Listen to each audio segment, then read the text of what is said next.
La plupart des gens n'ont pas besoin d'une année pour changer leur vie. Il leur suffit d'une décision ferme, d'une semaine de discipline et d'une raison qui les brûle de l'intérieur. Le problème est que nous passons nos journées à attendre que quelque chose change sans rien faire.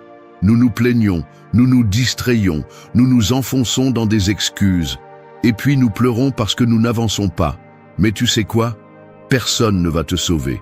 Personne ne va venir te pousser. Si tu ne prends pas le contrôle de ton esprit et de tes actions maintenant, tu resteras esclave de la même chose. La paresse, la peur, le « je commence demain ». Cette vidéo n'est pas faite pour les gens qui veulent se sentir bien pendant un moment. Elle est faite pour ceux qui en ont assez de leur propre médiocrité, pour ceux qui sont prêts à affronter l'inconfort du changement. Parce que changer n'est pas beau. Changer fait mal, brûle, te brise de l'intérieur. Mais cela te construit aussi. Et le stoïcisme, loin d'être une philosophie morte, est un outil brutal pour cesser d'être une victime et commencer à être un maître. Dans les prochaines minutes, tu vas recevoir 8 leçons. 8 principes que tu peux appliquer en 7 jours. Ce ne sont pas des formules magiques, ce sont des épées. Et comme toute épée, elles ne servent que si tu les utilises avec courage. Alors prépare-toi, parce que si tu prends au sérieux ce qui vient, tu ne seras pas le même à la fin de cette semaine. 1. Sois le maître de votre esprit, pas son esclave. Imaginez que votre esprit est une bête sauvage, une créature forte, agile, puissante, mais indomptable. Si vous ne la formez pas, elle vous entraîne. Si vous ne la contrôlez pas, elle vous dévore. La plupart des gens traversent la vie avec cette bête en liberté dans leur tête, croyant qu'ils sont leurs pensées, croyant que tout ce qu'ils ressentent est réel, valide, définitif. Mais ce n'est pas le cas. Cette bête n'est pas vous. C'est vous qui décidez si vous la dominez ou si vous vous agenouillez devant elle. L'esprit a une capacité brutale à vous saboter. Il vous lance des doutes juste au moment où vous allez commencer. Il vous remplit d'excuses quand vous avez besoin d'agir. Il vous convainc que vous ne pouvez pas, que ce n'est pas le moment, que ce sera mieux demain. Et le pire, c'est qu'il sonne convaincant. Parce qu'il connaît vos faiblesses mieux que quiconque. Il les a étudiées, il les a nourries. C'est pourquoi, si vous n'apprenez pas à le maîtriser, vous êtes perdu. Vous ne construirez rien de solide avec un esprit qui s'effondre au premier problème. Les stoïciens le savaient.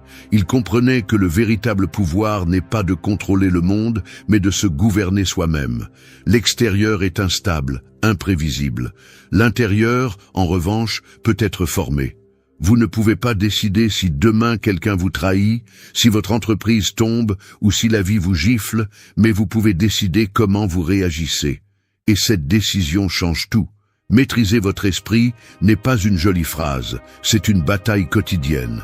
C'est sentir que vous êtes sur le point d'abandonner et ne pas abandonner.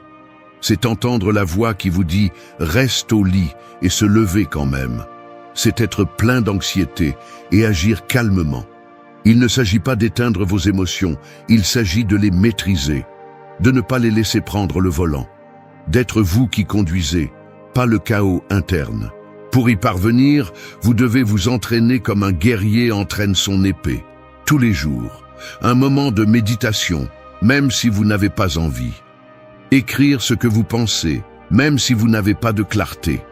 Respirez profondément avant de répondre avec colère.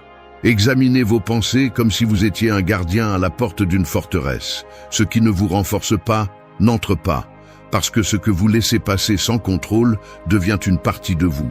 Et si vous ne laissez passer que la peur, les plaintes, quelle sorte de personne pensez-vous être après un mois? C'est là qu'intervient la partie agressive de tout cela. Personne ne le fera pour vous. Personne ne vous donnera un esprit fort. Personne n'arrêtera vos pensées négatives, vos excuses ou votre voix intérieure saboteuse. C'est votre combat. Et si vous ne l'affrontez pas maintenant, cette voix vous accompagnera toute votre vie, comme une ombre collée à votre cou, comme une chaîne que vous vous êtes laissé mettre. Alors assez d'excuses, assez de dire que c'est comme ça que je suis ou je ne peux pas m'en empêcher. Vous le pouvez, bien sûr que vous le pouvez. Mais cela nécessite de l'inconfort, de la discipline, d'être prêt à échouer et à réessayer sans pleurnicher. Cela nécessite que chaque jour, vous vous regardiez dans le miroir mental et disiez « Aujourd'hui, c'est moi qui commande ». Vous ne gagnerez peut-être pas toutes les batailles, mais si vous combattez avec force, avec courage, avec conscience, peu à peu cette bête qui vous dominait auparavant devient votre allié. Et quand cela arrive, il n'y a pas de tempête qui puisse vous détourner de votre chemin. Maîtrisez votre esprit, ou il vous dominera. Il n'y a pas de juste milieu. 2. Transforme le mur en escalier. Tous, tôt ou tard, nous nous heurtons à un mur. Un obstacle qui semble trop haut, trop épais, impossible à briser. Cela peut être une perte, une frustration, un échec, une situation qui te dépasse. Et quand ce mur apparaît, beaucoup restent à le regarder. Ils l'observent comme si c'était la fin du chemin. Ils soupirent, se plaignent, maudissent leur sort et s'assoient pour attendre que quelqu'un leur lance une corde. Mais personne ne va te lancer une corde. Et si tu restes immobile, le mur ne bougera pas. Maintenant, imagine que ce mur n'est pas un ennemi, mais un outil. Que chaque brique de douleur, chaque pierre de difficulté, chaque couche de frustration qui le compose est une marche en attente d'être placée. C'est la différence entre celui qui s'enfonce et celui qui s'élève. L'un voit le mur comme une barrière, l'autre le transforme en escalier. L'un se plaint, l'autre construit. L'un abandonne, l'autre s'élève. Le stoïcisme enseigne justement cela, à réinterpréter les obstacles, à ne pas les voir comme des punitions, mais comme des matériaux. Marc Aurèle l'a dit clairement. L'obstacle à l'action favorise l'action. Ce qui se met en travers du chemin devient le chemin. Ce n'est pas de la poésie bon marché, c'est une vérité brutale. La vie ne te lance pas des épreuves pour te voir souffrir, elle te lance des épreuves pour te montrer qui tu peux devenir si tu les affrontes. Tu as deux options quand la douleur frappe à ta porte. L'ouvrir et apprendre, ou fermer par peur et rester le même.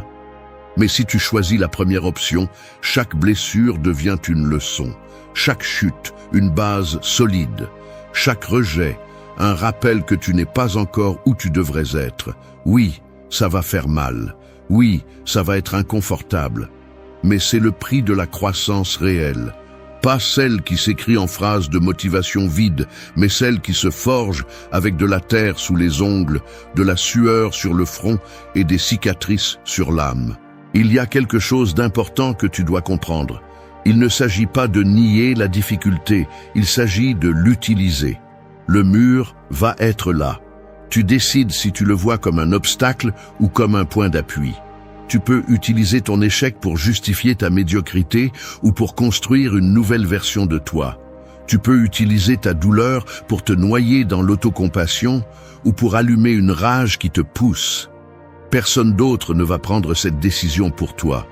Et oui, au début, tu vas sentir que tu ne peux pas, que c'est trop. Mais si chaque jour tu places une brique, si chaque jour tu fais un pas, cet escalier commence à prendre forme. La clé est dans ton regard. Celui qui voit un problème comme une malédiction se paralyse. Celui qui le voit comme une opportunité se transforme. Non pas parce que c'est facile, mais parce qu'il est prêt à payer le prix. Parce qu'il comprend que la valeur ne se trouve pas dans le confort, mais dans l'effort soutenu, dans le fait de se lever quand ça fait mal, dans le fait d'avancer sans garantie, dans le fait de continuer quand tout le monde aurait déjà arrêté. Alors, la prochaine fois que tu sens que tu es face à un mur, respire profondément, observe bien et commence à construire. Tu n'as peut-être pas tous les outils, mais tu as l'essentiel, la volonté, et c'est suffisant pour commencer. Avec cela, tu peux transformer la pierre qui t'a été lancée en la première marche. Ce n'est pas de la magie, c'est du travail. Un travail interne, profond, constant. Un travail qui te brise et te reconstruit.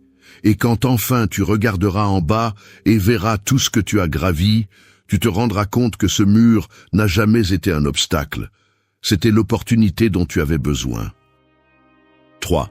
Ne tire pas en premier, réfléchis mieux. L'esprit réactif est comme un pistolet chargé sans sécurité. N'importe quoi peut presser la gâchette. Un mot mal dit, un regard qui dérange, une frustration accumulée. Et alors, bang, tu tires, tu cries, tu offends, tu décides sans réfléchir, tu agis sur l'impulsion, Tu te laisses emporter par la première chose qui apparaît.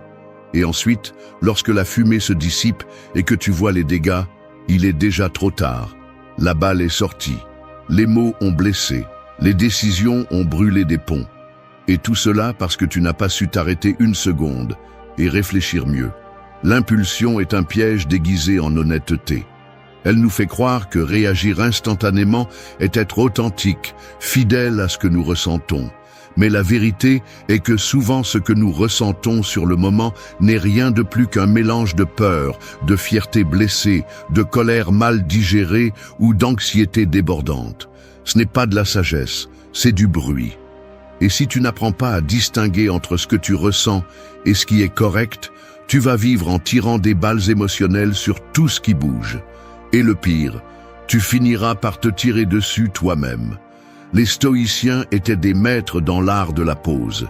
Ils comprenaient qu'entre le stimulus et la réaction, il y a un espace, et que cet espace est où se trouve ta liberté. Épictète le disait clairement. Ce ne sont pas les choses qui nous affectent, mais l'interprétation que nous en faisons. Cette phrase est une arme puissante parce qu'elle te rend le contrôle. Elle te rappelle que tu n'as pas à réagir immédiatement, que tu peux choisir, que tu peux t'arrêter, observer et agir avec intelligence. Il ne s'agit pas de devenir froid ou indifférent. Il s'agit de ne pas laisser tes émotions décider pour toi. Il ne s'agit pas de nier ce que tu ressens, mais d'apprendre à l'utiliser à ton avantage. Parce qu'une émotion incontrôlée peut détruire, mais une émotion comprise peut te propulser.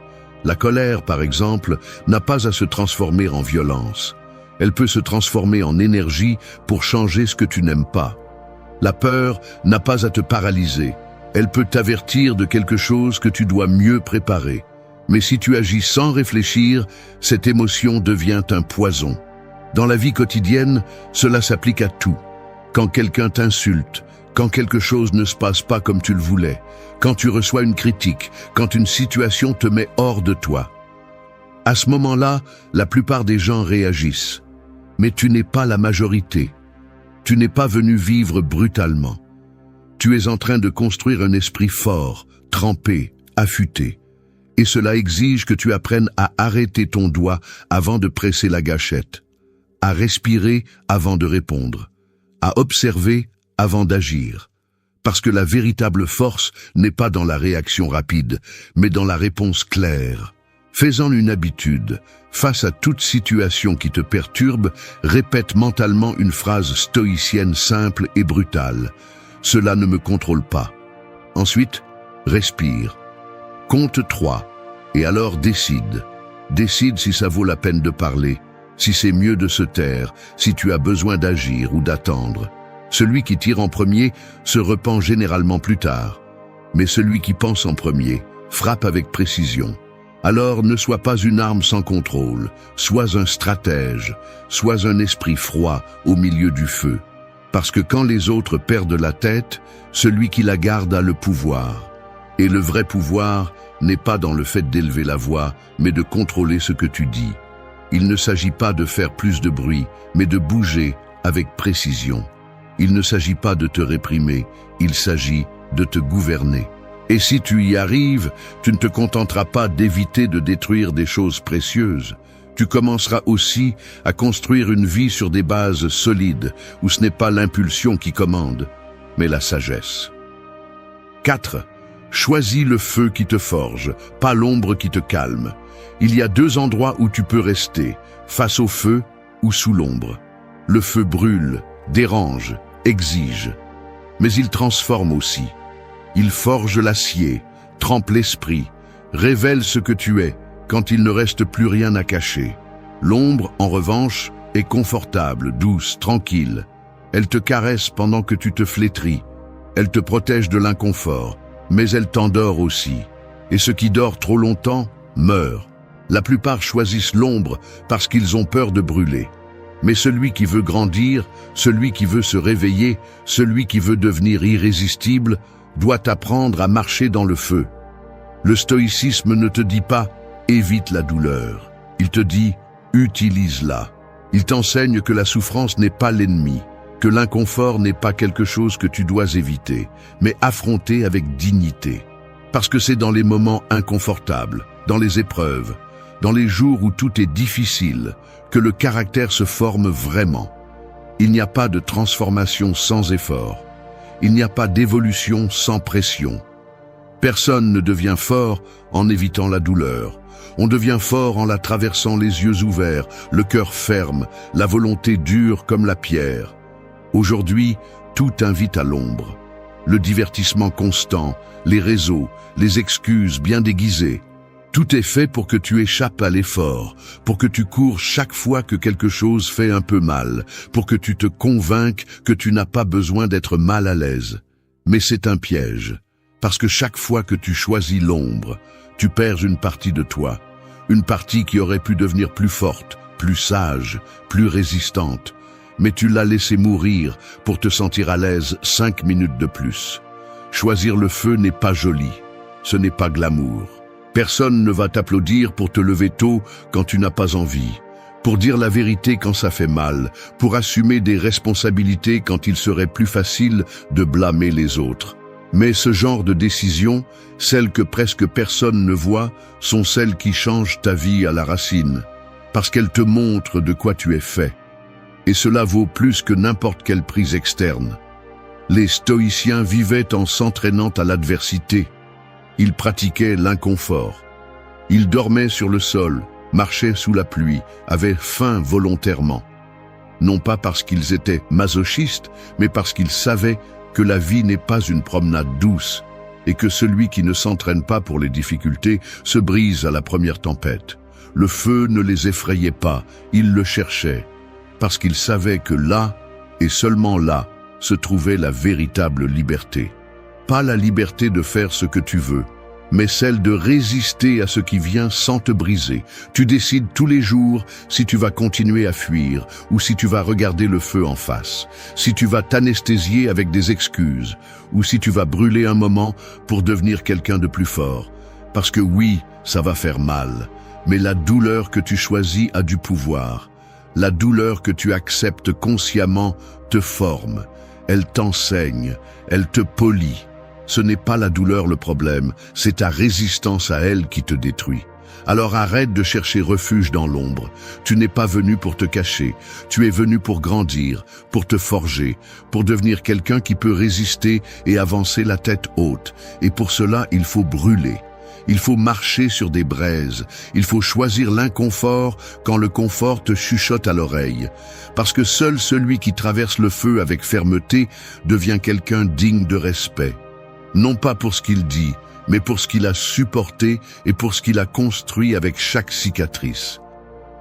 5. Nettoie ta vie comme un guerrier nettoie son épée. Un guerrier ne laisse pas son épée sale après une bataille. Il la nettoie calmement, avec respect, avec discipline. Car il sait que si ce n'est pas le cas, le sang sèche, la lame rouille, et, tôt ou tard, l'arme qui l'a autrefois protégée deviendra inutile. Ta vie est cette épée. Chaque pensée, chaque habitude, chaque personne que tu permets près de toi fait partie de son tranchant. Et si tu ne nettoies pas ce qui ne sert plus, ce qui contamine, ce qui n'apporte plus rien, tu finis par vivre avec une lame émoussée, lourde, inefficace.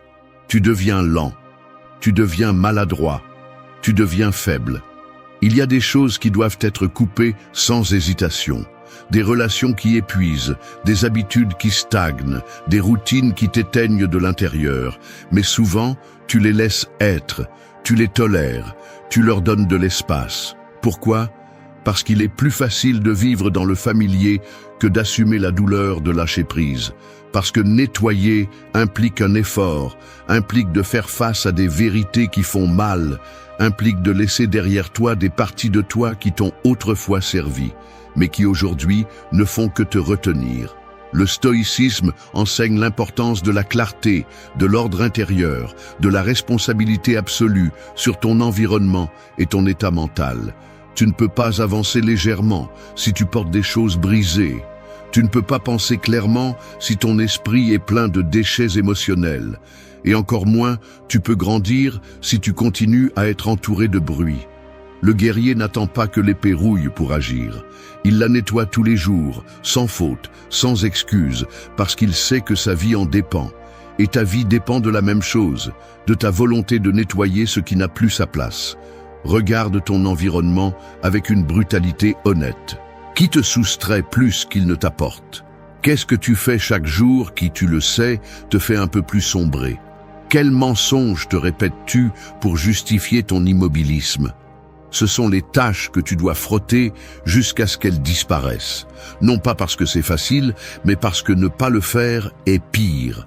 Laisser le toxique s'installer dans ta vie, c'est comme laisser la pourriture s'installer sur ton épée. Au début, cela semble inoffensif, mais avec le temps, cela ruine tout. Et ici, il n'y a pas de place pour les demi-mesures. Tu ne peux pas nettoyer à moitié.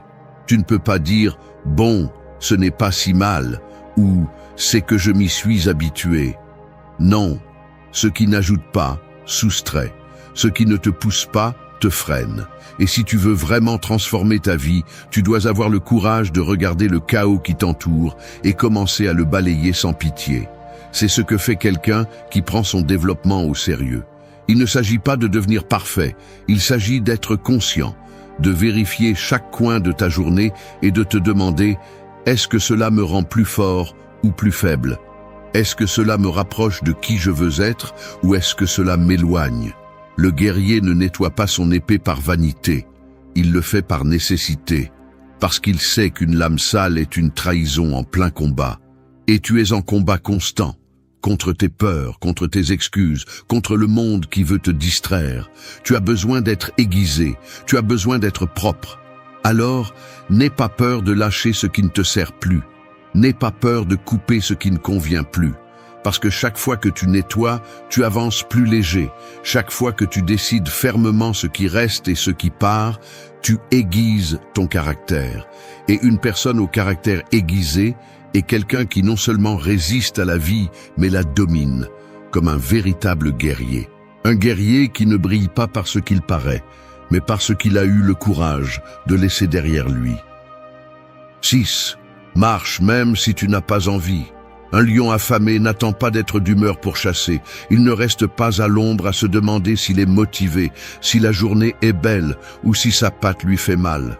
Il se lève et chasse, parce que s'il ne le fait pas, il meurt.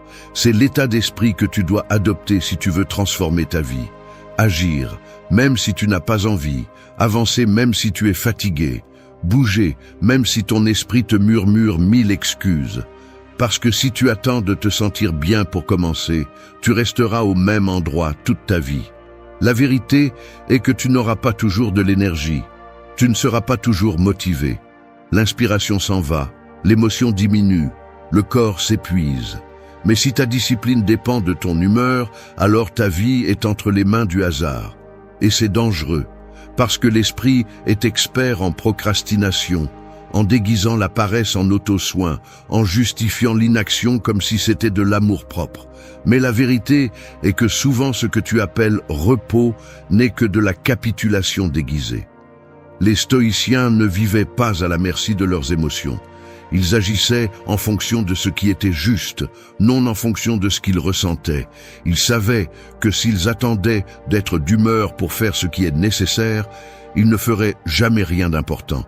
C'est pourquoi ils s'entraînaient à la constance, à la répétition, au devoir quotidien, parce qu'ils comprenaient que chaque jour où tu avances, même sans envie, renforce ton caractère. Et chaque jour où tu cèdes, même s'il semble inoffensif, affaiblit ta volonté. C'est simple, tu sais déjà ce que tu dois faire. Tu n'as pas besoin de plus de conseils, ni d'une autre conférence de motivation, ni d'une autre liste de pas à suivre. Ce qui te manque, ce n'est pas l'information, c'est l'action.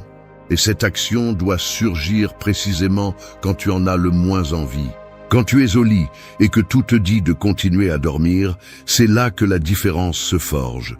Quand tu as 1000 raisons de ne pas t'entraîner, de ne pas étudier, de ne pas travailler sur ton projet, mais que tu le fais quand même. Parce que tu ne le fais pas par plaisir, tu le fais par engagement envers toi-même. Personne n'arrive loin en marchant seulement quand c'est facile. Ce qui a vraiment de la valeur se construit pendant les jours gris, les moments lourds, les journées où tout en toi veut s'arrêter. Et si ces jours-là tu arrives à avancer ne serait-ce qu'un pas, tu gagnes. Parce qu'il ne s'agit pas de courir tous les jours, il s'agit de ne pas arrêter de marcher. Même si c'est lent, même si ça fait mal, même si la motivation est morte. Et oui, tu voudras abandonner. Tu auras des jours où tu sentiras que rien n'a de sens. Mais c'est là que tu dois te rappeler que le sens ne se trouve pas toujours. Parfois, il se construit. Et il se construit en marchant. Parce que chaque pas, aussi petit soit-il, est une déclaration de guerre contre la médiocrité. C'est une façon de dire « Je ne suis pas venu pour survivre, je suis venu pour construire quelque chose de mieux ». Tu n'es pas ici pour vivre selon tes sentiments. Tu es ici pour dominer tes jours avec détermination. Marche, même si tu n'as pas envie.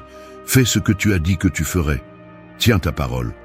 Parce que lorsque tu apprends à le faire sans dépendre de l'émotion du moment, ta vie cesse d'être une montagne russe et devient une ligne ascendante, constante, solide. Et cette constance, même si elle n'est pas spectaculaire, même si elle ne retient pas l'attention, est celle qui transforme absolument tout. Alors, lève-toi, respire et fais ce pas. Non pas parce que tu te sens bien, mais parce que c'est la chose juste à faire. Parce que chaque pas que tu fais au milieu de la fatigue, du vide, du chaos, est un acte de pouvoir. Et celui qui marche quand il n'a pas envie, va plus loin que tous ceux qui ne bougent que lorsque tout est en leur faveur. 7. Embrasse la douleur comme un vieux maître. La douleur est comme ce vieux maître que tout le monde craint. Il a une voix rauque, un regard sévère et des mains dures. Il ne te sourit pas, ne te complimente pas, ne caresse pas ton ego, mais il t'enseigne, il te montre ce que personne d'autre n'ose pointer du doigt, il te force à te regarder en face, sans masque, sans filtre, sans excuse. C'est inconfortable, c'est brutal, mais nécessaire, parce que personne ne mûrit dans le confort. Le confort te stagne, la douleur te réveille. La plupart des gens fuient la douleur comme si c'était une malédiction. Ils la cachent, l'ignorent, la distraient avec des plaisirs vides, du bruit, n'importe quoi qui les éloigne de cet inconfort. Mais ce que tu n'affrontes pas te poursuit, et la douleur, quand tu la réprimes, ne disparaît pas. Elle se cache, elle se transforme en anxiété, en frustration, en épuisement sans cause, en apathie. Elle te consume de l'intérieur, silencieusement. C'est pourquoi le premier acte de courage n'est pas de vaincre la douleur, c'est de l'inviter à s'asseoir avec toi, de l'écouter, de comprendre ce qu'elle veut t'enseigner. Le stoïcisme ne nie pas la douleur, il ne l'adoucit pas, il la respecte. Marc Aurèle, qui était empereur et avait tout ce que quiconque pourrait désirer, a écrit ses réflexions les plus profondes au milieu de la peste, de la guerre et de la trahison. Pourquoi ?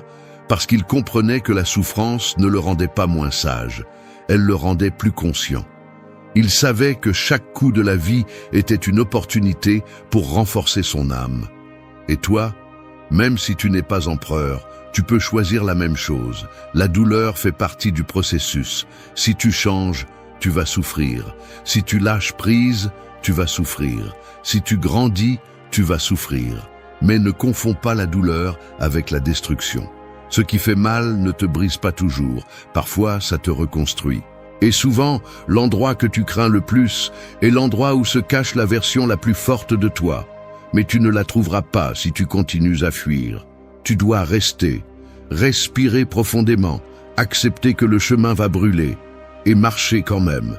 Oui, il y aura des nuits où tu ne comprendras rien, des jours où tu voudras tout abandonner, des moments où le vide semblera plus grand que toi. Mais c'est justement là que le caractère se forge. Non pas quand tout va bien, mais quand tout semble s'effondrer et que malgré tout tu continues. Non pas parce que tu te sens fort, mais parce que tu choisis de ne pas abandonner. Parce que tu comprends que la douleur n'est pas la fin, elle fait partie du chemin. Chaque larme, chaque échec, chaque perte apporte une leçon cachée. Et si au lieu de la rejeter, tu l'embrasses, si au lieu de te victimiser, tu observes, alors cette douleur se transforme en sagesse. Une sagesse qui ne s'achète pas, qui ne s'apprend pas dans les livres, qui ne s'enseigne pas dans les conférences. Elle se gagne à travers l'expérience d'être là, brisé mais présent, fatigué mais conscient, blessé mais déterminé à ne pas abandonner. Alors arrête de maudire ta douleur, arrête de la voir comme un ennemi, commence à la traiter comme ce maître qui, bien qu'il soit dur, veut te voir te réveiller. Il ne te demande pas de lui sourire, il te demande de l'écouter, d'apprendre, de grandir. Parce que lorsque tu arrives à l'embrasser sans ressentiment, sans peur, sans résistance, quelque chose change. Tu te rends compte que la douleur ne venait pas pour te détruire. Elle venait pour te montrer ce que tu pouvais devenir si tu étais capable de te tenir au milieu du feu. Et c'est là que commence la véritable transformation. Non pas dans les moments agréables, mais dans ceux qui font mal. Parce que la douleur n'est pas la fin. C'est le début d'une nouvelle version de toi. Une version plus forte, plus ferme, plus éveillée. Alors, quand elle frappe à nouveau à ta porte, ne fuis pas.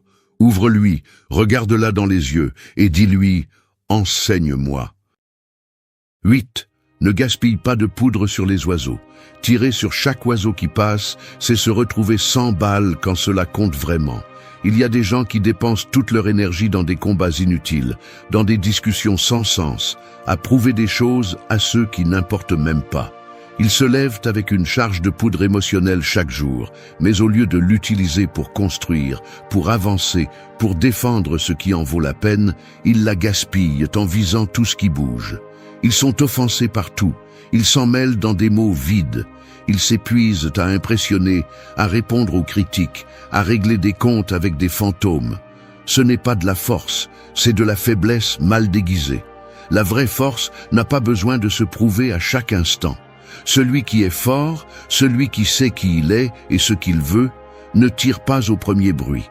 Il observe, analyse et décide s'il vaut la peine de dépenser de l'énergie. Parce qu'il y a une vérité que beaucoup ne veulent pas accepter. Tout ne mérite pas ton attention, tout ne mérite pas ta réponse, tout ne vaut pas ta poudre. Les stoïciens l'avaient bien compris. Épictète disait « Celui qui cherche à plaire à tout le monde perd sa liberté ». Si chaque commentaire t'affecte, si chaque regard te dérange, si chaque critique te secoue, alors tu n'es pas en contrôle. Tu donnes ton pouvoir à l'extérieur. Et plus tu vis ainsi, plus tu t'éloignes de toi. Tu dois apprendre à choisir tes batailles, non par lâcheté, mais par stratégie. Non parce que tu ne peux pas répondre, mais parce que tu sais que ton énergie est sacrée et que tu n'es pas prêt à la perdre en futilité. La poudre est ton attention, ton temps, ta force mentale. Chaque jour, tu te réveilles avec une quantité limitée. Et si tu l'utilises en discutant avec quelqu'un qui ne veut pas comprendre, en t'inquiétant de ce que pensent ceux qui ne vivent pas ta vie, ou en essayant de changer quelqu'un qui ne veut pas changer, tu perds la partie. Parce que pendant que tu gaspilles tes balles, d'autres visent vers l'avant, construisent en silence, avancent sans distraction. Laisse-les aboyer, laisse-les critiquer, laisse-les douter de toi. Qu'est-ce que ça peut faire? Ton chemin ne dépend pas d'eux. Tu n'as pas besoin d'expliquer chaque pas que tu fais. Tu n'as pas besoin de prouver quoi que ce soit à celui qui n'a pas gagné le droit d'influencer ta direction. Tu sais où tu vas. Et celui qui a clairement défini sa destination ne perd pas de temps à chasser les oiseaux. Conserve ta poudre, utilise-la pour créer, pour améliorer, pour résister à ce qui compte vraiment. Tire seulement quand la cible en vaut la peine. Parce que dans cette vie, ce n'est pas celui qui fait le plus de bruit qui gagne, mais celui qui sait quand et où concentrer son feu. Et tu es ici pour conquérir ton chemin, pas pour te distraire avec chaque ombre qui traverse le ciel. Merci d'être resté jusqu'à la fin de la vidéo. Si vous avez tout vu, commentez « Je suis stoïcien » comme notre signe secret, indiquant que vous êtes un véritable apprenant du stoïcisme. Il y a une vérité que presque personne n'aime admettre. Ta vie ne va pas changer toute seule. Tu peux lire tous les livres de développement personnel, remplir ton téléphone de phrases inspirantes et rêver d'une meilleure version de toi-même. Mais si tu ne fais rien de différent, tout restera pareil. Le problème n'est pas que tu ne sais pas ce que tu veux. Le problème est que tu attends de te sentir prêt, que le moment parfait arrive ou qu'une force extérieure te pousse à commencer. Et je te le dis clairement, Ce moment n'existe pas. Si tu ne le crées pas, il n'arrivera jamais.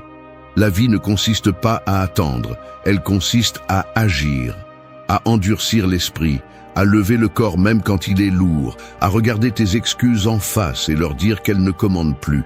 Et pour cela, tu n'as pas besoin de motivation, tu as besoin de caractère. Il ne s'agit pas d'inspiration, il s'agit de décision. Et le stoïcisme n'est pas une philosophie à lire et à répéter, c'est une façon de vivre les pieds sur terre et les yeux grands ouverts. Il t'apprend à cesser d'être l'esclave de tes émotions, à cesser de blâmer le monde pour ce que tu n'as pas, et à prendre les rênes de ta vie comme un adulte qui sait que personne ne viendra le sauver. Ce n'est pas une vidéo pour te faire sentir à l'aise, c'est une déclaration de guerre contre tes propres excuses. Tu vas entendre 8 principes stoïciens qui peuvent non seulement transformer ta vie, mais aussi te forcer à en prendre la responsabilité. Ce ne sont pas des formules magiques, ce sont des rappels brutaux que tout ce que tu désires nécessite du sacrifice, de la constance et du courage. Donc, si tu cherches des mots doux, ce n'est pas ta place. Mais si tu en as marre d'attendre, de repousser et de vivre en dessous de ton potentiel, alors oui, reste, parce que ce qui vient peut faire mal, mais ça peut aussi te réveiller. 1. Ne lève pas la main, fais le premier pas. Imagine-toi sur un champ de bataille silencieux, des centaines de soldats debout, le regard fixé sur l'horizon, tous attendant un ordre qui n'arrive jamais. Personne ne bouge, personne ne respire, personne n'agit. Et pendant que l'ennemi s'approche, certains lèvent la main, comme si demander la permission était suffisant pour arrêter le désastre. Mais ce n'est pas le cas. À ce moment-là, il n'y a que 2 types de personnes. Celles qui attendent qu'on leur dise quoi faire et celles qui se lèvent, serrent les dents et font le premier pas. Dans la vie, c'est pareil. Tu peux passer des années à lever la main, à attendre l'approbation, à attendre de te sentir en sécurité, à attendre que quelqu'un valide tes rêves. Mais cela ne te fait pas avancer, ne te construit pas, ne te transforme pas. Cela te stagne seulement. Le stoïcisme t'enseigne que le pouvoir d'agir est en toi, pas à l'extérieur, que tu n'as pas besoin que le monde t'applaudisse avant de commencer, ni que tu te sentes complètement prêt à bouger. Parce que si tu attends de te sentir prêt, tu ne feras jamais rien qui vaille vraiment la peine. Les stoïciens n'étaient pas des théoriciens, ils étaient des guerriers mentaux, des gens qui comprenaient que l'action est la seule façon de vaincre la peur, que la pensée sans action n'est que du bruit, et que la volonté ne se démontre pas en parlant, elle se démontre en avançant, même quand tout tremble à l'intérieur. Chaque fois que tu dis « un jour je commencerai », tu repousses ta vie. Chaque fois que tu dis « peut-être demain », tu cèdes le contrôle. Tu ne t'en rends pas compte, mais cette habitude de lever la main et de demander la permission devient ta prison. Tu t'habitues à attendre, à demander des avis, à consulter tout le monde avant de faire ce que tu sais que tu dois faire. Et le pire, c'est que cette attitude se déguise en prudence, alors qu'en réalité, c'est de la pure peur. Peur d'échouer, peur d'être critiqué, peur de faire face à la douleur que le développement apporte. Mais voici une vérité que personne ne te dira doucement. Si tu n'agis pas, tu vas vivre une vie qui n'est pas la tienne. Une vie empruntée, petite, confortable et étrangère. Faire le premier pas n'est pas facile, je le sais. Tu vas avoir des doutes, tu vas trébucher, tu vas faire des erreurs. Mais chaque pas que tu fais sans demander la permission renforce ton caractère. Il te montre que tu n'as pas besoin de garantie pour avancer, et c'est là que réside le véritable pouvoir du stoïcisme. Comprendre que la seule garantie est ton attitude face à la réalité. Épictète disait qu'il y a des choses qui dépendent de toi et des choses qui ne dépendent pas de toi, et ton action est l'une de ces choses que tu contrôles. Tu ne peux pas contrôler si le chemin sera dur, mais tu peux décider de commencer à marcher aujourd'hui. Pas demain, pas après que tout soit clair, aujourd'hui. Alors, la prochaine fois que tu ressens cette envie de lever la main et d'attendre que quelqu'un te dise « vas-y », souviens-toi de ceci. Personne n'a plus d'autorité sur ta vie que toi-même. Personne n'est plus qualifié pour commencer à ta place. Personne ne va combattre tes batailles internes. Si tu veux vraiment changer ta vie, arrête de demander la permission et commence à bouger. Parce que ceux qui restent immobiles en levant la main finissent par être emportés par ceux qui ont simplement décidé de marcher. 2. Que ton désir ne soit pas un cri vide, qu'il ait une direction, un bateau en plein océan, voiles déployés, moteurs allumés, l'équipage en alerte, mais sans boussole, sans carte, sans une destination claire. C'est ainsi que la plupart des gens apparaissent, pleins d'énergie, d'émotion, désireux de changer leur vie, mais sans une direction définie, naviguant en cercle, heurtant les mêmes rochers, frustrés parce que le vent ne les mène nulle part. Ils désirent avec force, oui, mais leur désir n'est qu'un cri dans le vide, une explosion d'impulsions sans forme, sans structure, sans focus. Et on n'arrive pas loin comme ça. On ne fait que dépenser de l'énergie. Car désirer ne suffit pas, crier ce que tu veux ne suffit pas. Tu as besoin de viser, tu as besoin de diriger, tu as besoin de transformer cette impulsion interne en une action sensée. Le stoïcisme ne méprise pas les désirs, il les discipline. Il ne te dit pas de ne pas vouloir, il t'apprend à vouloir avec précision. Marc Aurèle l'avait bien compris. Si tu es angoissé par quelque chose d'externe, la douleur n'est pas due à la chose en elle-même, mais à ton jugement sur elle, et tu as le pouvoir d'éliminer ce jugement maintenant. Cela s'applique aussi à tes désirs. Si tu ne sais pas pourquoi tu veux ce que tu veux, tu vas te perdre. Si ton désir n'a pas une base solide, une racine forte, n'importe quelle distraction te détourne du chemin. Il ne s'agit pas de rêver grand, il s'agit de savoir dans quelle direction tu vises. Et pourquoi? Car un désir sans direction est du bruit, et le bruit fatigue seulement. Tu peux dire que tu veux changer, que tu désires une vie meilleure, que tu es prêt à évoluer, mais si tu ne définis pas ce que cela signifie, si tu n'établis pas un cap clair, ton désir devient frustration. Il n'y a rien de plus épuisant que de courir sans savoir où. Et dans cette course sans but, beaucoup se brisent. Non pas par manque de force, mais par manque de focus. Vouloir intensément ne te rend pas puissant. Vouloir clairement, oui. Il ne suffit pas de le sentir. Tu dois savoir ce que tu vas faire avec ce que tu ressens et ce que tu es prêt à sacrifier pour l'obtenir. Car les vrais désirs sont testés dans le feu de l'effort, pas dans le confort de l'intention. Vouloir n'est pas élever la voix ni écrire de beaux objectifs dans un carnet. Vouloir, c'est prendre des décisions inconfortables, renoncer aux excuses, te confronter à toi-même et à tout ce qui te gêne. Un désir avec une direction devient une stratégie. Et quand tu as une stratégie, tu arrêtes d'improviser. Tu commences à bouger avec intention. Chaque action, chaque habitude, chaque pensée tourne autour de cet objectif. Tu n'es plus distrait par ce qui n'ajoute pas. Tu n'es plus paralysé par la peur ou par l'opinion des autres. Tu sais clairement ce que tu veux et où tu vas, et cela fait de toi quelqu'un de difficile à arrêter. Alors, avant de dire à nouveau que tu désires quelque chose, pose-toi cette question avec une brutalité honnête. Ce désir a-t-il une direction ou n'est-il qu'une fantaisie déguisée en objectif ?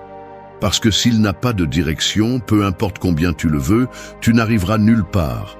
Mais s'il a un but, s'il est aligné avec ce que tu es et ce que tu es prêt à faire, alors ce désir se transforme en un moteur inépuisable.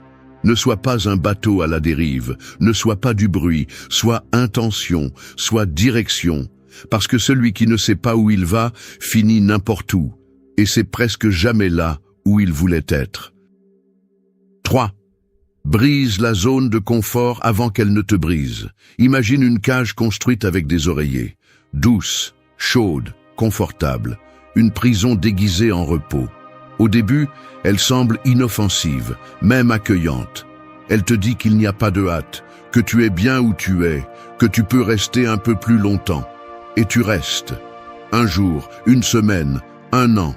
Mais ce que tu ne vois pas, c'est que pendant qu'elle t'endort, elle t'attrape aussi. La cage se ferme, l'espace devient plus étroit, ton ambition s'éteint, ta force s'oxyde. Lorsque tu essaies enfin de sortir, tu découvres que tu as perdu le tranchant, que tes jambes tremblent, que ton esprit ne répond plus comme avant. C'est ça, la zone de confort, l'endroit où les rêves meurent lentement sans faire de bruit. Le stoïcisme ne te dira jamais de chercher le confort. Tout le contraire. Il te dit de chercher la résilience, la dureté, l'exposition volontaire à l'effort et à la douleur nécessaire pour grandir. Sénèque l'a dit clairement, celui qui craint la mort ne fera jamais rien digne d'un homme vivant. Et cette peur, traduite à notre époque, n'est pas seulement la peur de mourir, mais la peur de perdre ce que l'on connaît, de prendre des risques, de sortir de ce que l'on maîtrise déjà. Mais si tu ne sors pas, tu stagnes. Si tu ne brises pas ta zone de confort, cette zone finira par te briser. Parce que ce qui n'est pas entraîné s'affaiblit, et ce qui n'est pas défié se corrompt. Personne n'évolue dans un espace où tout est facile, où rien n'exige, où il n'y a pas de risque. Peut-être as-tu construit une routine qui ne te fait pas mal, mais qui ne te fait pas non plus grandir. Peut-être répètes-tu les mêmes jours en attendant des résultats différents. Peut-être t'es-tu convaincu que c'est bien comme ça, alors qu'au fond de toi, tu sais que tu peux faire beaucoup plus. Et c'est là que le stoïcisme entre en jeu comme un coup dans la poitrine. Il te rappelle que la vie n'attend pas, que le temps ne s'arrête pas, que ton confort d'aujourd'hui peut être la racine de ta frustration de demain. Si tu ne prends pas l'initiative de briser ton propre plafond, ce plafond deviendra ta limite.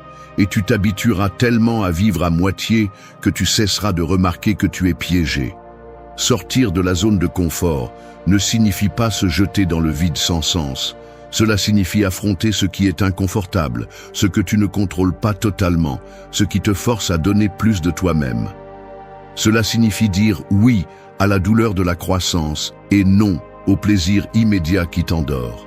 Cela signifie choisir l'inconfort du progrès plutôt que le réconfort de rester le même.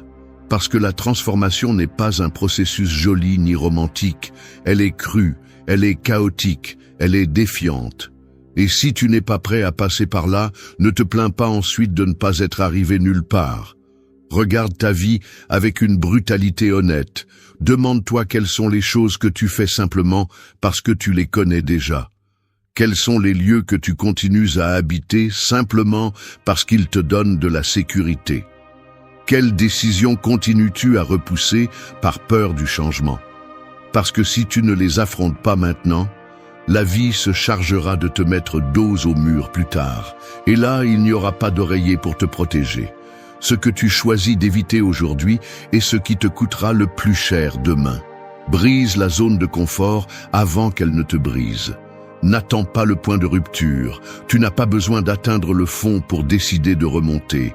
Tu as juste besoin de te voir clairement et d'avoir le courage de te mettre mal à l'aise pour ton propre bien. Parce que c'est hors de cette cage que commence la vraie vie.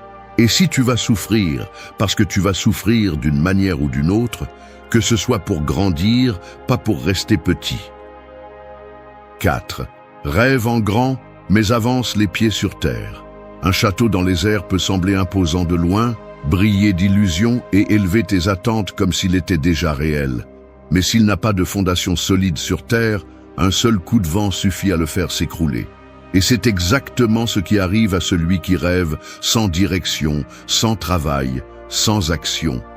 Il s'enthousiasme à l'image mentale de ce qu'il pourrait accomplir, se perd dans des fantasmes motivants, mais ne bouge pas un seul brique pour construire ce château dans le monde réel. Alors, rêve en grand, bien sûr, mais garde les pieds fermes sur terre, parce que rêver sans avancer, c'est comme regarder une carte sans marcher. Le stoïcisme n'est pas en conflit avec les rêves, il est en guerre avec l'illusion vide. Épictète disait que ce n'est pas ce qui t'arrive qui te définit, mais comment tu y réponds, et cela s'applique aussi à tes objectifs. Peu importe si ta vision est énorme, si tu visualises une vie incroyable, si tu penses en grand, ce qui compte, c'est comment tu réponds aujourd'hui, maintenant, avec des actions concrètes qui te rapprochent même d'un pas de ce que tu rêves. Parce que rêver est facile, tout le monde le fait. Ce qui est difficile, c'est d'être constant. Ce qui est difficile, c'est de se lever tôt quand personne ne t'oblige. Ce qui est difficile, c'est de continuer à travailler en silence pendant que les autres se moquent, pendant que tu doutes de toi-même, pendant que le progrès semble lent. Mais c'est là que se séparent ceux qui veulent se sentir bien de ceux qui veulent vraiment grandir. Tu peux avoir l'objectif le plus grand du monde, mais si aujourd'hui tu ne fais rien à ce sujet, tu ne fais que repousser la déception. Parce que personne n'atteint rien d'important sans discipline. Personne ne construit quelque chose de précieux sans passer par la boue de l'effort. Et si tu crois que simplement en rêvant fort les choses vont se passer, tu joues avec ton temps. Rêver t'inspire, mais seul l'avancement te transforme. Et avancer signifie faire ce qui est nécessaire, même quand ce n'est pas excitant. Signifie poser les briques une par une, même si tu ne vois pas encore le château. Signifie continuer quand ce n'est plus confortable, quand personne ne t'applaudit, quand tout en toi te crie d'arrêter. Parce que c'est là que se construit vraiment. La vie réelle ne répond pas à tes intentions, elle répond à tes actions. Elle ne te récompense pas pour désirer, elle te met à l'épreuve pour ce que tu fais. Et c'est là que la force du stoïcisme entre en jeu. Agir avec vertu, agir avec un but, agir avec présence. Il ne s'agit pas de courir comme un fou, il s'agit d'avancer avec fermeté, pas à pas, sans perdre le focus, sans trahir tes valeurs, sans dépendre de l'émotion du moment. Parce que si tu agis seulement quand tu es motivé, tu vas échouer. Mais si tu agis parce que tu sais ce que tu veux et que tu es prêt à payer le prix, alors tu as une vraie chance de transformer ce rêve en quelque chose de tangible. Regarde ta vie maintenant et sois brutalement honnête. Combien de ce que tu fais tous les jours est aligné avec ce que tu rêves? Combien de temps perds-tu dans des choses qui ne te rapprochent de rien?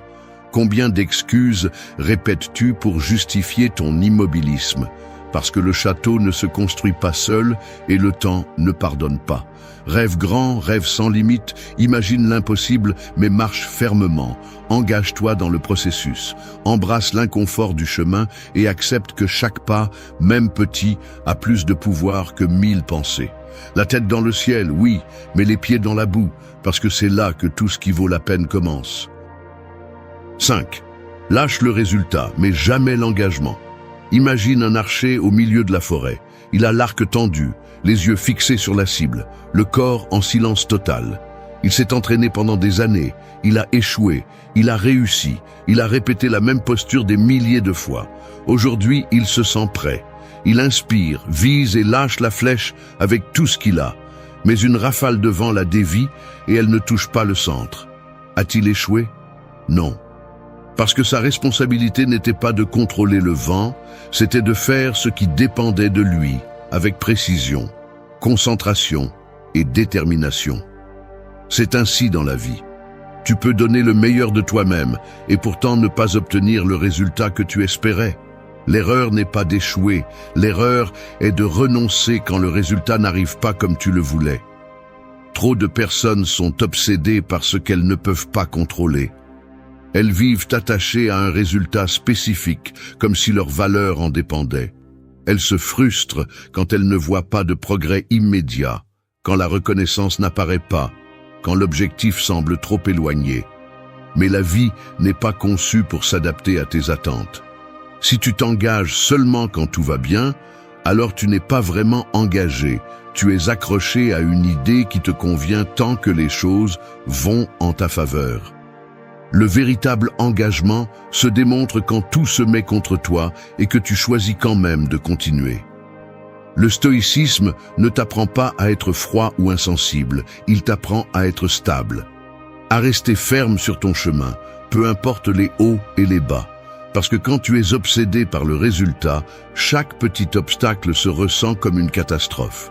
Mais quand tu es engagé dans le processus, chaque pas est une opportunité pour te renforcer. Et c'est là la clé.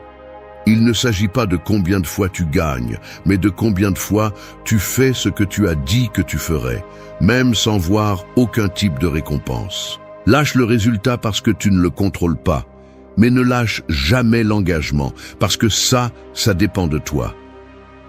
Chaque jour où tu fais ce qui est juste, même si personne ne te le reconnaît, tu développes quelque chose de beaucoup plus puissant que n'importe quel accomplissement externe, le caractère. Chaque fois que tu choisis d'avancer sans garantie, tu démontres que ton identité ne dépend pas de l'approbation des autres ni du succès immédiat. Elle dépend de toi. Et ce genre de personne ne se plie pas face à l'incertitude parce qu'elle a déjà décidé d'être quelqu'un de ferme, constant, discipliné.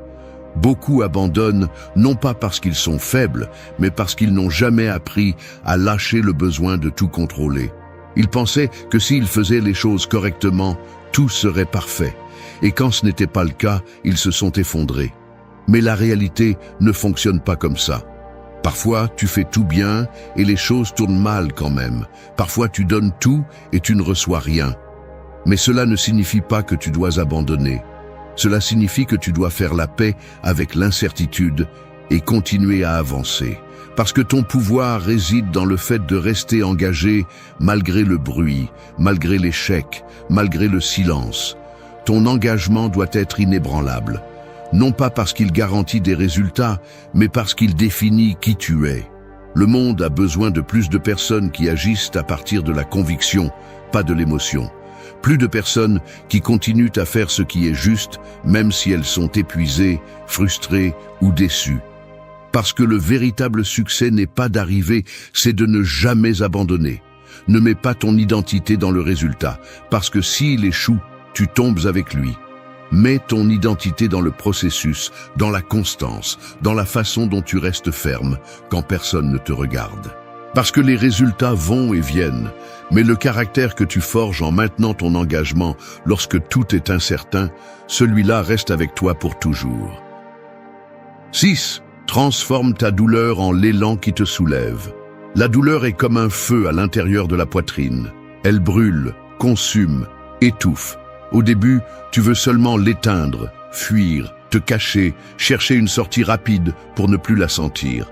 Mais si tu t'arrêtes pour regarder attentivement, si tu arrêtes de courir un instant et observes ce qui brûle, tu te rends compte de quelque chose de brutal.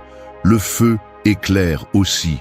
Il te montre ce que tu as ignoré, ce que tu as besoin de changer, ce qui ne peut plus rester pareil. La douleur est brutale, oui, mais elle est aussi honnête. Elle ne te ment pas. Elle ne te décore pas la réalité. Elle te la jette au visage, sans filtre, sans pause, sans anesthésie. Et c'est pourquoi, bien qu'elle fasse mal, elle peut aussi être le début de ta transformation. Beaucoup utilisent la douleur comme excuse pour abandonner. Ils se brisent, s'éteignent, se victimisent. Ils disent que la vie a été injuste, qu'ils ne peuvent plus, que tout est contre eux. Et c'est vrai, la vie frappe. Parfois, elle t'écrase. Parfois, il semble qu'elle t'arrache l'âme. Mais rester en bas est une décision. Utiliser la douleur comme carburant en est une autre. Parce que personne ne sort indemne de cette vie, mais tu peux décider si tes blessures t'enterrent ou te poussent. Le stoïcisme ne glorifie pas la souffrance, mais il t'apprend à lui donner un but, à ne pas gaspiller une seule larme, à transformer chaque chute en une nouvelle base pour te relever avec plus de force. La douleur qui ne se transforme pas te pourrit de l'intérieur. Elle devient ressentiment, peur, paralysie. Mais quand tu la confrontes de face, quand tu l'étudies, quand tu l'acceptes sans plainte ni évasion, alors elle commence à perdre du pouvoir. Elle ne te domine plus, tu la diriges. Et là naît quelque chose de nouveau. Une force qui ne vient pas de la motivation externe, mais d'avoir touché le fond et de continuer malgré tout avec les dents serrées. Il ne s'agit pas de jouir de la douleur, il s'agit de ne pas la gaspiller, d'en extraire tout l'apprentissage possible, d'utiliser chaque cicatrice comme un rappel que tu as survécu, que tu es toujours là, que tu ne t'es pas complètement brisé. Il y a des gens qui portent la même douleur pendant des années, comme si c'était une croix immuable. Ils la répètent, la revivent, la transforment en leur identité. Et chaque fois qu'ils souffrent, ils retournent au même endroit, à la même excuse, au même rôle de victime. Mais la douleur n'est pas là pour t'arrêter, elle est là pour te réveiller. Si tu l'ignores, elle te consume. Si tu l'acceptes, elle te transforme. Car il y a un type de pouvoir qui ne s'acquiert qu'en souffrant consciemment, en résistant sans te perdre, en avançant avec des blessures ouvertes, mais le regard ferme. Transformer la douleur en élan est une décision quotidienne. Cela signifie te lever quand tout en toi veut rester allongé. Cela signifie utiliser ton histoire, non pas comme une chaîne, mais comme un tremplin. Cela signifie regarder en arrière, voir tout ce que tu as traversé et te dire avec brutalité « Si je ne me suis pas brisé alors, je ne vais pas me briser maintenant, parce que la douleur ne te rend pas faible, elle te rend réel, elle te rappelle que tu es vivant. Et si tu choisis de bouger avec elle au lieu de la laisser te freiner, alors elle commence à travailler pour toi, pas contre toi. N'attends pas de guérir pour avancer. Avance pendant que tu guéris. Porte le poids, serre les poings et continue. Parce que la chose la plus puissante que tu peux faire avec ta douleur n'est pas de la cacher, ni de la nier, ni de te justifier avec elle, mais de la transformer en le feu qui te pousse à aller plus loin que tu n'aurais jamais pensé. Personne ne va te donner cette transformation. Tu dois la gagner. Et cela commence par arrêter de fuir et commencer à utiliser tout ce qui t'a fait mal comme le carburant pour devenir quelqu'un de plus fort, de plus clair, de plus éveillé. 7. Ferme la porte au bruit et ouvre de l'espace à ta clarté. Imagine être dans une pièce avec 20 personnes qui parlent en même temps. Toutes crient leurs opinions, leurs jugements, leurs peurs, leurs urgences. Certaines te disent de te dépêcher, d'autres de t'arrêter, d'autres que tu n'es pas suffisant, que tu es en retard, que tu as tort. Au milieu de ce chaos, tu essaies de penser, de décider, de t'écouter, mais c'est impossible, parce que le bruit ne laisse pas de place à la vérité. Et c'est ainsi que vit la majorité, avec l'esprit saturé de voix étrangères, avec l'âme piégée entre les attentes externes, avec le jugement bloqué par un excès d'information, de distraction et d'anxiété constante. Ils ne progressent pas par manque de talent, mais par manque de clarté. Et cette clarté ne se trouve pas dans le bruit, elle se construit dans le silence. Aujourd'hui, tout le monde parle, tous ont une opinion. Tous exigent, tous projettent leur peur, leur frustration, leur insécurité. Et si tu n'es pas capable de poser des limites, tu te remplis de déchets mentaux sans t'en rendre compte. Tu commences à vivre en fonction de ce que les autres pensent, de ce que les autres attendent, de ce que les autres disent que tu devrais être. Tu cesses d'agir par conviction et tu commences à réagir sous la pression. Le bruit est addictif. Il te maintient occupé, distrait, émotionnellement saturé, mais il ne te laisse pas penser, il ne te laisse pas te connecter à ce qui compte vraiment. Et quand tu ne peux pas t'écouter, tu finis par tourner en rond, à poursuivre des objectifs qui ne sont même pas les tiens, à désirer des choses qui, au fond, ne signifient rien pour toi. Tu dois fermer la porte, pas à tout le monde, mais à l'excès, à l'inutile, à ce qui ne fait que consommer ton énergie sans te rendre rien. Et cela inclut les réseaux sociaux, les conversations superficielles, les comparaisons vides, les nouvelles qui ne font qu'alimenter la peur, les personnes qui parlent mais ne vivent pas ce qu'elles prêchent. Il ne s'agit pas de te déconnecter du monde, mais de te reconnecter à toi-même, de créer des espaces où tu peux penser clairement, où ton esprit n'est pas en compétition avec 1000 stimuli à la fois, où tu peux prendre des décisions sans être contaminé par l'hystérie collective. Parce que dans un monde où tout le monde crie, le véritable pouvoir réside en celui qui est capable de garder le silence et de voir clairement. La clarté n'apparaît pas seule, elle se cultive. Elle se gagne avec la discipline mentale, avec du temps seul, avec une réflexion réelle. Ce n'est pas un hasard si les personnes les plus fortes ont des moments d'isolement. Elles ont besoin de se recalibrer, de se centrer, de nettoyer le désordre interne. Parce que ce n'est que lorsque tu nettoies le bruit que tu peux entendre la voix qui compte vraiment, la tienne. Celle qui te dit ce que tu dois changer, ce que tu dois affronter, ce que tu ne peux plus ignorer. Mais si tu vis dans un bruit constant, cette voix s'éteint. Elle devient un faible murmure que tu finis par ignorer jusqu'à ce que la vie te force à l'écouter à coups. Tu n'as pas besoin de plus de conseils, tu as besoin de plus d'espace. Tu n'as pas besoin de plus de validation, tu as besoin de plus de présence. Et pour cela, tu dois être brutalement honnête avec toi-même. Combien de ce que tu consommes t'apporte quelque chose de réel?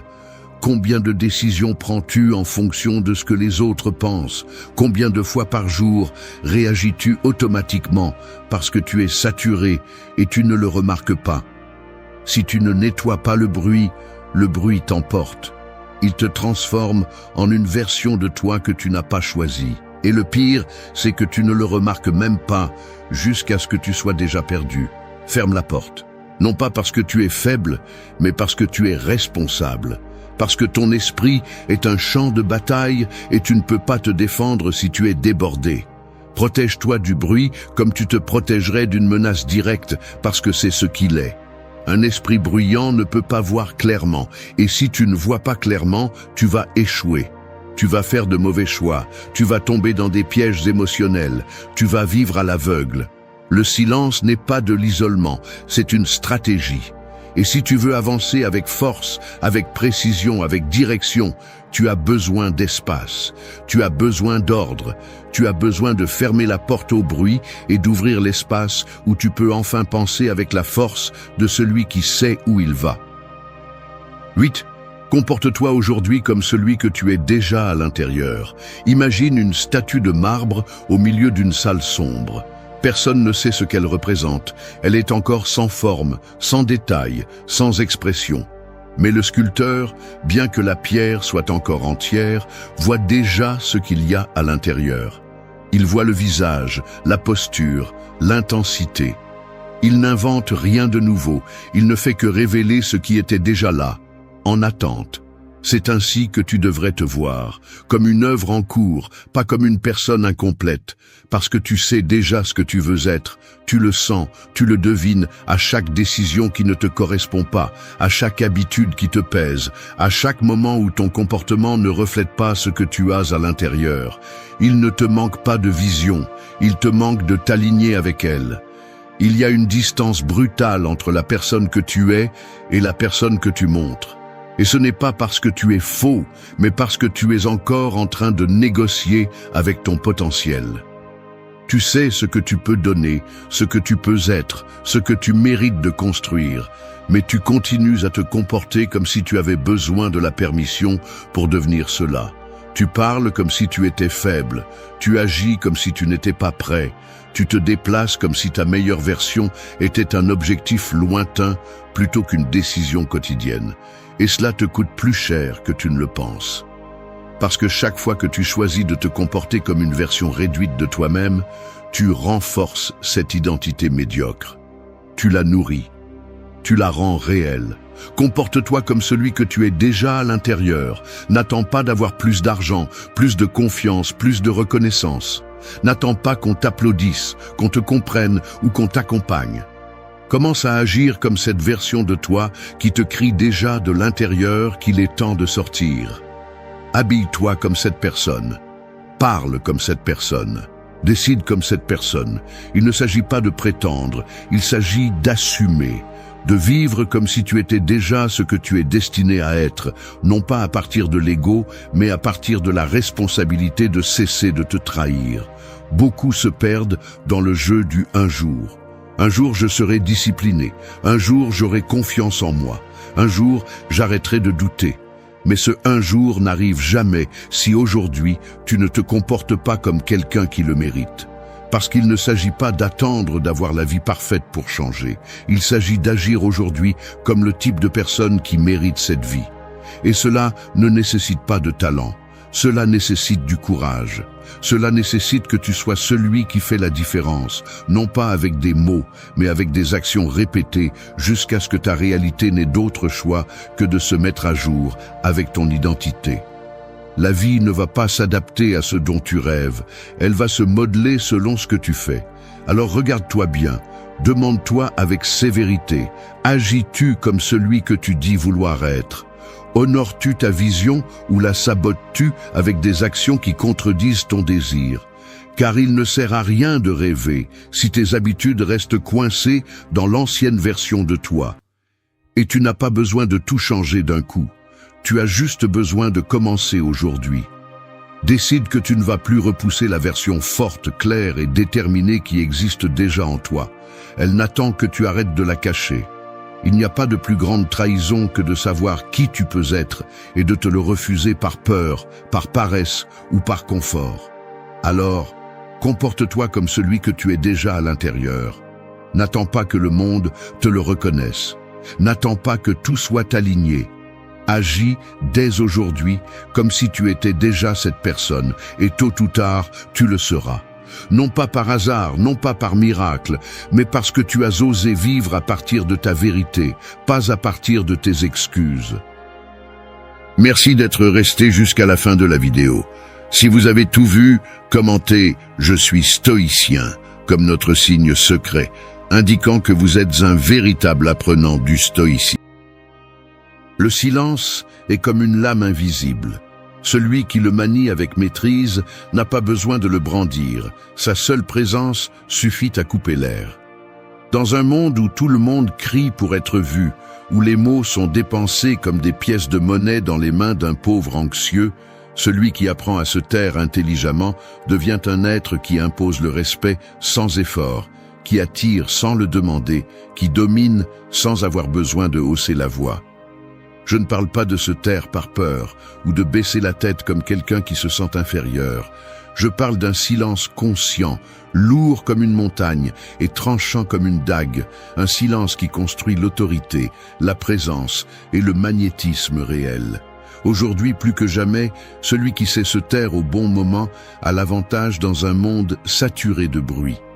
Le silence, utilisé avec intention, fait de toi le maître de toi-même, l'architecte de ta propre image, un leader qui n'a pas besoin d'approbation externe pour briller.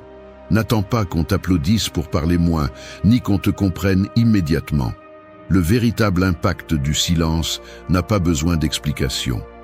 Nous allons parler de ce pouvoir ignoré, de cet outil qui peut changer ta façon de marcher dans la vie. 8 leçons claires, crues, applicables dès maintenant, pour que tu utilises le silence comme ton arme, comme ton bouclier, comme ta déclaration silencieuse de domination. 1. Parle lorsque le silence a déjà dit tout ce qu'il devait. Le silence est comme un champ de mine. Chaque faux pas peut faire exploser quelque chose que tu ne pourras jamais ramasser après. Celui qui comprend cela ne marche pas sans réfléchir, ne parle pas sans nécessité, ne remplit pas l'air de mots vides. Il attend, observe, respire, parce qu'il sait que chaque mot lâché prématurément est un coup de feu qui peut se retourner contre lui. L'art de parler lorsque le silence a déjà fait son travail n'est pas quelque chose que l'on apprend en répétant des phrases d'auto-assistance, c'est quelque chose que l'on forge dans la bataille quotidienne contre le besoin d'être approuvé, d'être compris, d'être accepté à tout prix. La plupart des gens parlent pour combler leur propre vide. Ils ne supportent pas le poids inconfortable de l'absence de mots. Ils ont l'impression que s'ils ne disent rien, ils perdent de la valeur, ils perdent de la présence. Mais la vérité est le contraire. Plus tu es capable de supporter le silence sans trembler, plus tu deviens fort. Celui qui peut rester calme alors que les autres sont désespérés est celui qui contrôle la situation, celui qui donne le rythme, celui qui gagne. Et quand il décide de parler, chaque mot sonne comme un coup sur la table, non pas parce qu'il crie, non pas parce qu'il cherche de l'attention, mais parce que son silence précédent avait déjà construit l'autorité que d'autres essaient d'acheter avec du bruit.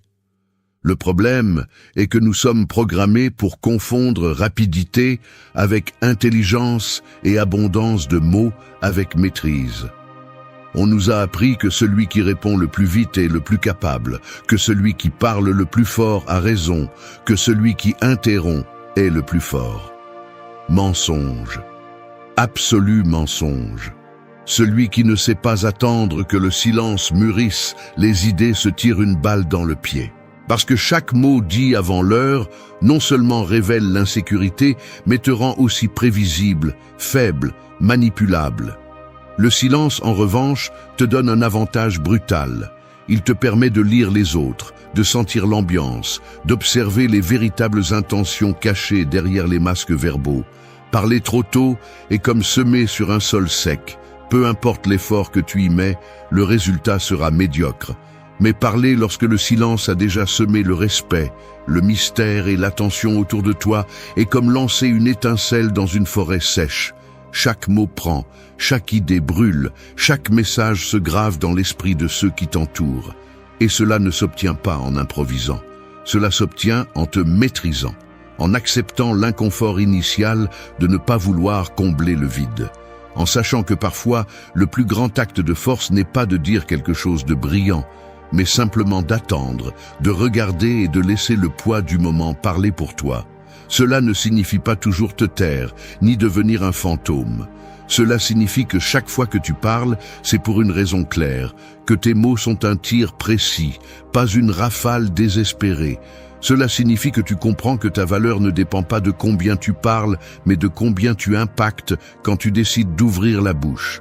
Que tu n'as pas besoin d'expliquer chaque pas que tu fais, ni de justifier chaque silence que tu soutiens. Que tu apprends à faire confiance au pouvoir de ta présence silencieuse, à la densité que génère le fait que tu ne parles pas parce que tu as besoin, mais parce que tu choisis. Le leadership stoïcien commence par là, par comprendre que le monde n'a pas besoin de plus de bruit. Il a besoin de plus d'êtres humains capables de soutenir le vide sans se briser. Des êtres qui parlent quand le moment l'exige, pas quand leur insécurité les trahit. Des êtres qui savent qu'un mot dit au bon moment peut peser plus que 1000 discours lancés à contretemps. Alors, souviens-toi de ceci. Chaque fois que l'impulsion de parler t'emporte, fais une pause, ressens le silence, mesure son poids et demande-toi si vraiment ton mot ajoute quelque chose, ou si tu ne fais que tirer dans le vent pour ne pas te sentir nu. 2. Respire avant de réagir. Le calme est ton véritable langage. L'esprit humain est comme un cheval sauvage, puissant, rapide, capable de parcourir de grandes distances, mais aussi enclin à s'emballer, à te jeter au sol si tu n'apprends pas à tenir les rênes. Chaque impulsion que tu ressens, chaque réaction immédiate qui bouillonne dans ta poitrine, est comme cet animal essayant de prendre le contrôle. Et si tu n'apprends pas à le freiner, il te traînera dans la boue de la médiocrité, où vivent ceux qui ne maîtrisent pas leur premier élan, ceux qui explosent comme de la poudre mouillée au moindre contact, ceux qui sont esclaves de leur propre impatience. Respirer avant de réagir semble être un conseil simple, presque insultant de banalité, mais c'est l'une des pratiques les plus brutales que tu peux adopter si tu veux vraiment devenir quelqu'un de difficile à briser. Car il ne s'agit pas de respirer automatiquement, comme tu le fais chaque seconde, sans y penser. Il s'agit d'utiliser la respiration comme une ancre consciente, comme un bouclier entre ton impulsion animale et ta réponse humaine. Il s'agit de se rappeler, à cet instant où le sang te monte au visage et les mots maladroits veulent sortir pour cracher dans l'air, que celui qui maîtrise sa respiration maîtrise son esprit. La plupart réagissent, peu répondent. Réagir est automatique, c'est bestial. C'est le premier mouvement qui naît du manque de maîtrise de soi. Répondre est un acte conscient, un choix délibéré qui naît du calme intérieur. Dans le feu d'une discussion, sur le fil d'une provocation, celui qui respire en premier gagne. Car celui qui respire en premier crée un espace, même d'une seconde, où l'impulsion perd de sa force et la clarté entre en scène. Ce petit acte, si insignifiant en apparence, fait la différence entre celui qui vit comme une victime de son tempérament et celui qui devient maître de son destin. La respiration consciente est le langage de ceux qui savent attendre leur moment, de ceux qui ne se précipitent pas, de ceux qui ne donnent pas leur pouvoir sur un plateau au premier idiot qui les provoque. Chaque fois que tu respires avant d'agir, tu envoies un message silencieux au monde. Je ne suis pas ton jouet, tu ne me manipules pas, tu n'entres pas dans mon esprit avec ton bruit. Et crois-moi, les gens le sentent. Ils le sentent dans ta posture, dans tes yeux, dans cette inexplicable autorité qui surgit lorsque tu n'es pas le premier à t'énerver. Lorsque ton langage corporel continue de parler de fermeté alors que d'autres se déchirent en réactions infantiles. Dans la vraie vie, sur le terrain où se mesure le caractère, ce n'est pas le plus bruyant qui gagne, c'est le plus solide. Ce n'est pas celui qui crie le plus fort qui gagne, c'est celui qui reste debout quand la poussière retombe. Et pour être de ceux-là, tu dois pratiquer l'art de la pause. Non pas parce que tu es faible, mais parce que tu comprends que ta force réside dans le choix de quand bouger, quand parler, quand agir. Respirer avant de répondre n'est pas se rendre, c'est se préparer à frapper mieux si nécessaire, ou à continuer à marcher avec dignité lorsque le combat ne mérite pas ton énergie. La prochaine fois que tu sentiras que tu vas exploser, que ton orgueil te poussera à parler trop, à agir sans réfléchir, arrête-toi. Inspire comme celui qui rassemble ses armes. Expire comme celui qui lâche le poison que d'autres veulent injecter. Fais de la respiration un rituel de pouvoir, un rappel que tu ne dois pas réagir à chaque provocation que la vie te lance. Le leadership personnel se forge dans ces moments où tu pourrais être comme tout le monde. Mais tu choisis d'être différent. Tu choisis d'être plus grand que ton impulsion. Parce que le calme n'est pas l'absence d'émotions. C'est la capacité de les utiliser comme des outils, pas comme des chaînes. 3. Que ton corps soit ton premier discours et ta voix, ta dernière ressource. Le corps humain est comme une épée forgée à feu doux. Chaque geste, chaque posture, chaque regard est une marque sur sa lame, une déclaration silencieuse de qui tu es vraiment. Avant que tu ouvres la bouche, avant que tu dises un seul mot, ton corps a déjà parlé pour toi. Il a déjà envoyé un message que tu le veuilles ou non, le monde interprète. Et si tu n'es pas conscient de ce langage, si tu ne le maîtrises pas, alors tu marches désarmé dans une guerre où la perception règne et la parole arrive toujours en retard. Pense à ceci. Lorsque tu entres dans un lieu, la plupart des gens ne se souviennent pas de tes paroles. Ils se souviennent de la façon dont tu t'es déplacé, de la façon dont tu t'es positionné, de la façon dont tu as soutenu leur regard ou de la façon dont tu l'as évité. Ton langage corporel crie qui tu es bien avant que ta voix ne tente de le justifier. Un dos droit, un regard ferme, des épaules détendues mais solides, une démarche déterminée. C'est ça la présence, c'est ça l'influence silencieuse, c'est ça montrer sans avoir besoin d'expliquer.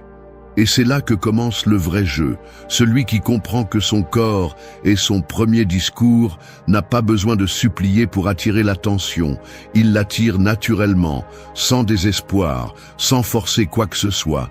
Mais bien sûr, maîtriser le corps ne signifie pas agir comme un robot.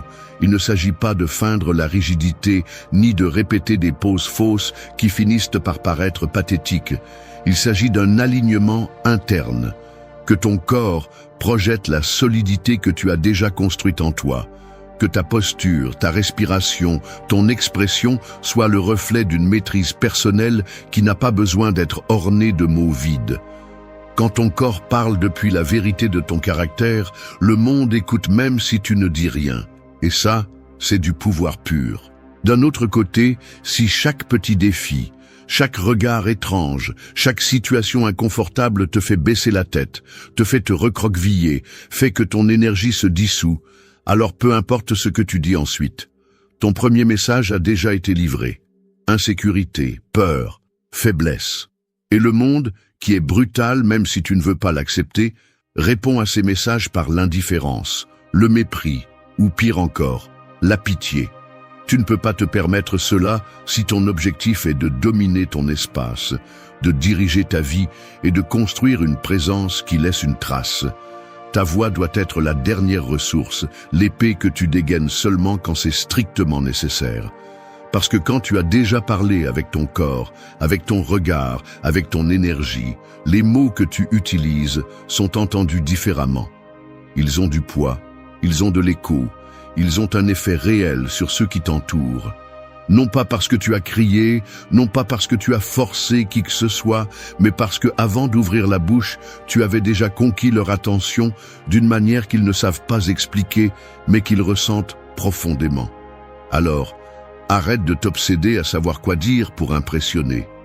Occupe-toi d'abord de ce que tu transmets quand tu ne dis rien. Occupe-toi de ta posture, de ta respiration, de ton regard, de ta démarche. Fais en sorte que ta seule présence parle de force, de calme, de respect de soi. Fais en sorte que celui qui te voit comprenne, sans que tu ouvres la bouche, que tu n'es pas quelqu'un qui se plie facilement, que tu n'es pas quelqu'un qui se vend à bas prix. C'est la marque de ceux qui dominent la vie réelle, pas de ceux qui savent seulement bien parler. Chaque jour, dans chaque interaction, souviens-toi de ceci. Ton corps est ta carte de visite la plus honnête. Travaille dessus, maîtrise-le, renforce-le. Et quand viendra le moment de parler, que tes mots soient le coup final, pas la tentative désespérée de réparer ce que ta présence n'a pas pu construire. 4. N'explique pas ta valeur. Fais-la ressentir en ton absence de mots. Le véritable diamant ne se promeut pas. Il n'a pas besoin d'une enseigne lumineuse, ni d'un discours désespéré pour que quelqu'un remarque sa valeur. Il brille en silence, pèse dans la main, coupe le verre sans demander la permission.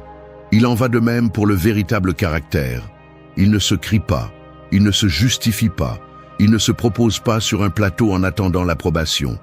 Il se ressent. Il s'impose inévitablement, comme le froid qui pénètre les os ou le feu qui brûle, même si personne ne le nomme.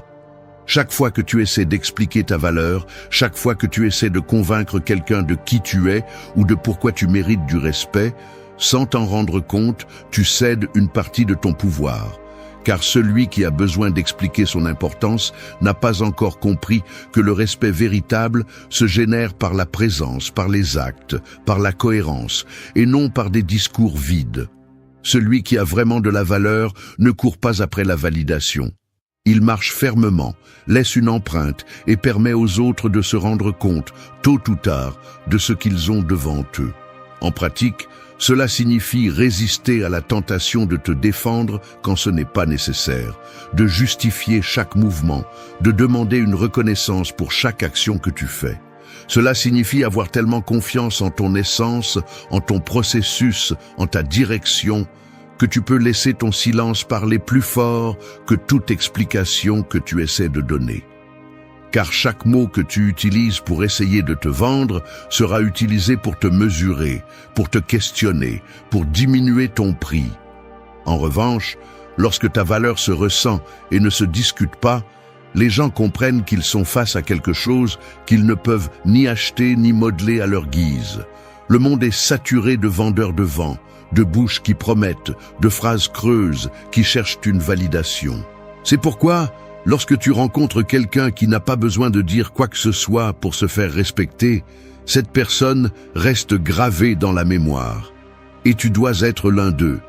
Non pas parce que tu cherches à être admiré, mais parce que tu comprends que le véritable leadership, la véritable maîtrise de soi, commence lorsque tu cesses d'avoir besoin de l'approbation comme si c'était de l'oxygène.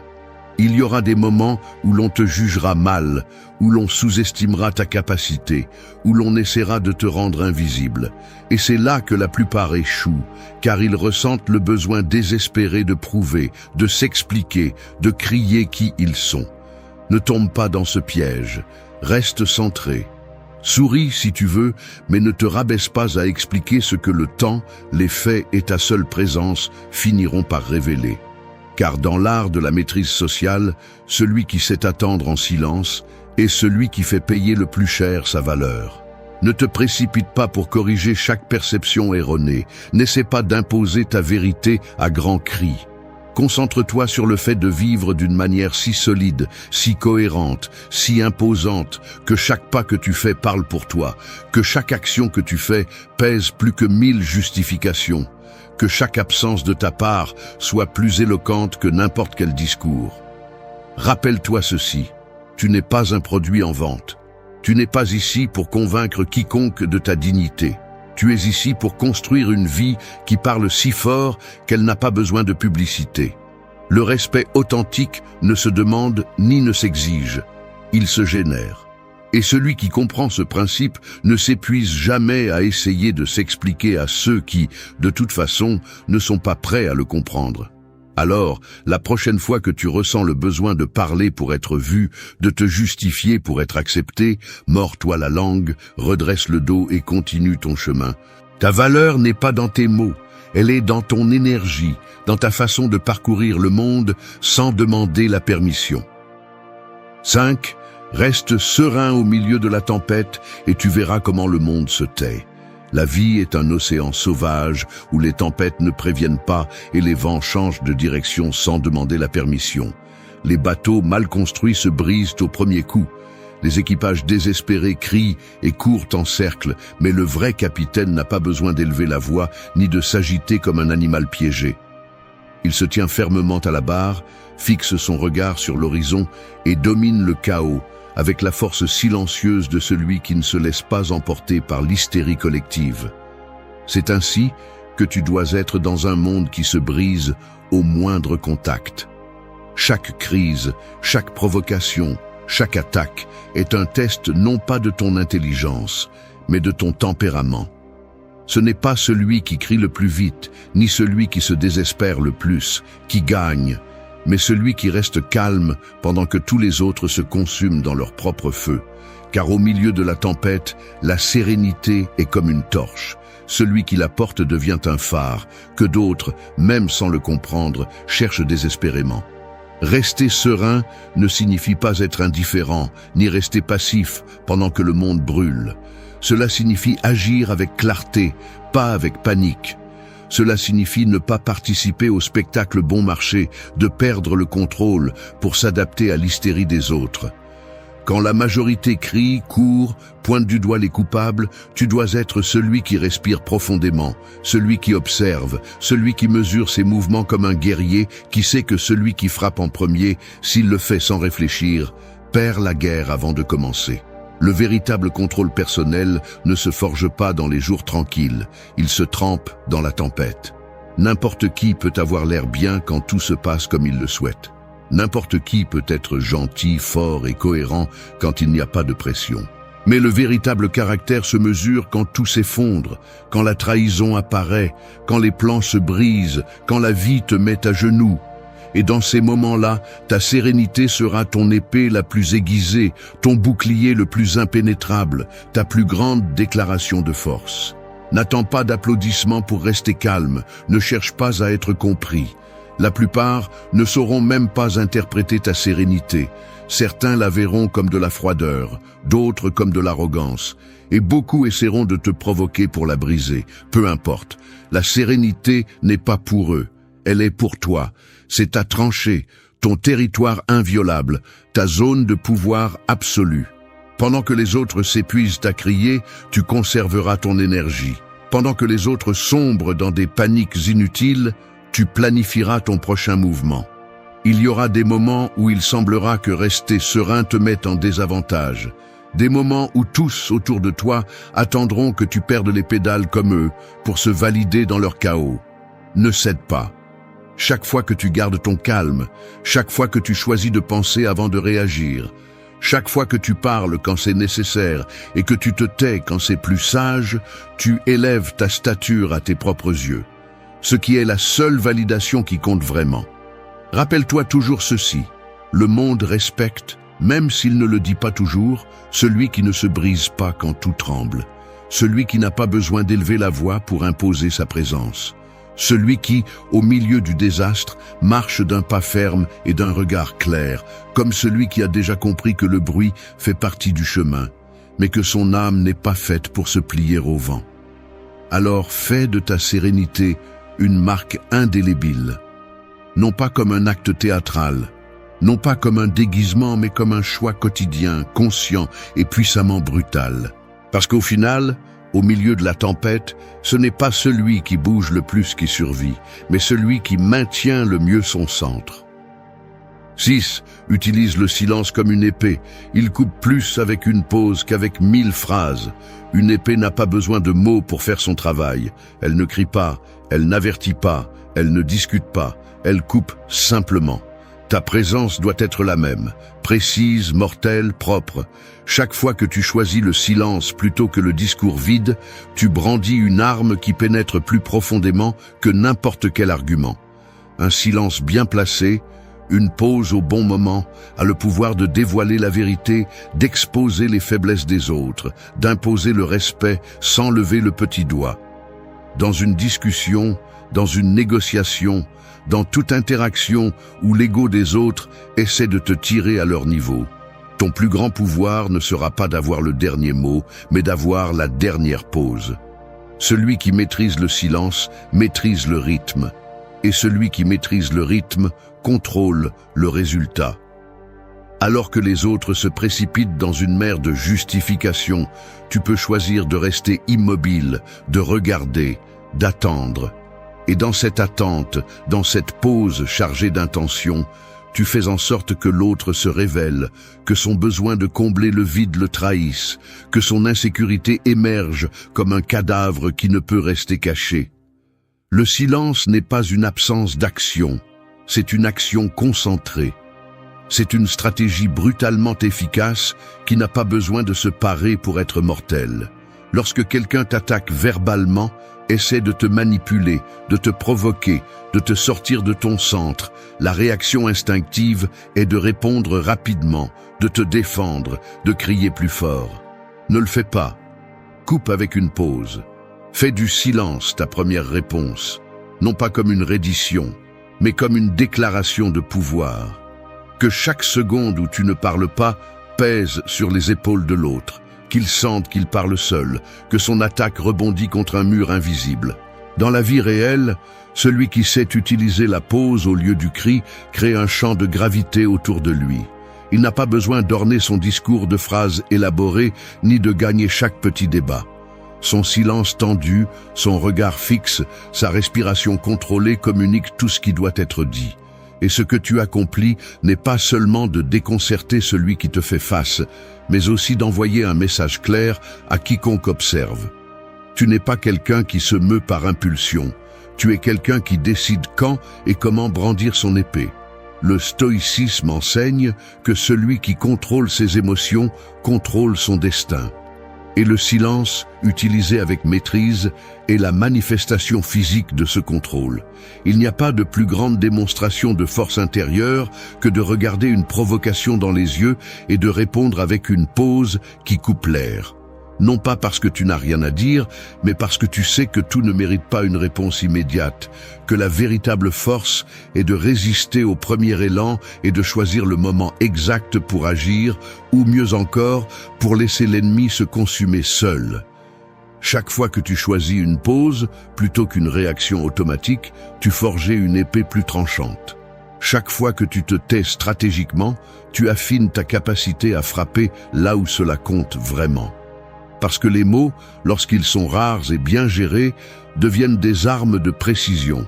Mais pour arriver à ce point, tu dois t'entraîner dans l'art inconfortable de ne pas remplir chaque vide, de ne pas sauver chaque silence, de ne pas tirer chaque fois que tu ressens la tentation de le faire. Alors commence à voir ton silence pour ce qu'il est, un tranchant affûté, un outil de guerre, une expression de pouvoir absolu. Tous les combats ne se gagnent pas en combattant. Beaucoup des meilleurs se gagnent simplement en sachant quand ne pas bouger, quand laisser le bruit de l'autre être sa propre condamnation. Celui qui maîtrise la pause, maîtrise le jeu.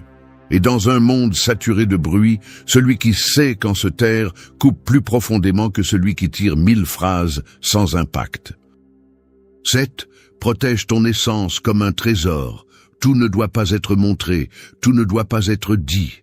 Un vrai trésor ne s'expose pas en vitrine, ni ne s'annonce avec des feux d'artifice. Il se garde en profondeur, se protège par le silence et la stratégie, car sa valeur réside précisément dans le fait que tout le monde ne peut ni le voir, ni le toucher, ni le comprendre. Il en va de même pour ton essence. C'est ta plus grande richesse, ta force la plus intime.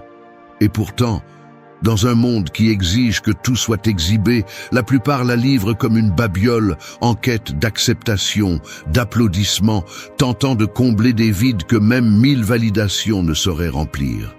Tout ne doit pas être montré, non pas parce que tu as quelque chose à cacher, mais parce que tu comprends que le sacré ne se partage pas avec n'importe qui.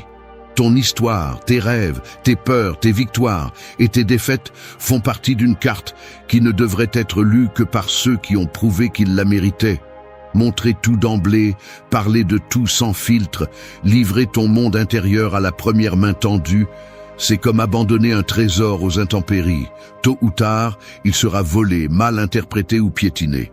Le vrai pouvoir réside dans la réserve, dans la gestion consciente de ton énergie émotionnelle, dans la décision de ce que tu montres, quand tu le montres et à qui tu le montres. non par méfiance, mais par respect pour toi-même.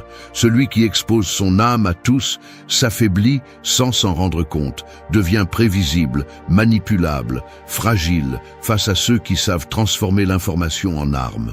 En revanche, celui qui protège son essence crée une barrière invisible qui impose le respect, suscite l'intrigue et indique clairement que tout le monde n'a pas accès à son monde intérieur.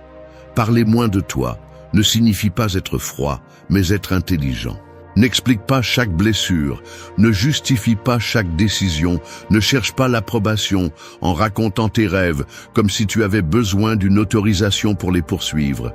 Laisse le mystère jouer en ta faveur, que les autres méritent le droit d'en savoir plus sur toi, car dans cette rareté, dans cette réserve calculée, grandissent ta valeur perçue, ton pouvoir de choisir, ton influence réelle.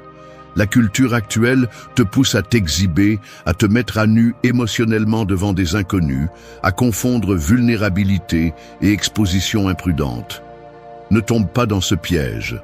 La vulnérabilité authentique est un acte de courage qui se manifeste dans des espaces sûrs, non un spectacle public destiné à gagner la sympathie. Ta vie n'est pas une émission de télé-réalité. Ta vie est un projet sacré qui mérite d'être protégé comme le trésor qu'il est. Pratique l'art de la discrétion. Parle moins de tes projets et travaille plus en silence. Partage tes victoires seulement avec ceux dont tu sais qu'ils célébreront sincèrement ton succès. Protège tes blessures des regards qui ne cherchent qu'à satisfaire leur curiosité ou à blesser. Sois comme une rivière souterraine, puissante, constante, profonde, mais invisible aux yeux de ceux qui ne méritent pas de savoir par où tu passes. Et quand tu décideras de t'ouvrir, fais-le depuis la force, non depuis le besoin. Depuis le désir conscient de connecter, non depuis l'urgence d'être vu. Car celui qui a désespérément besoin d'être vu est à la merci de celui qui offre le regard.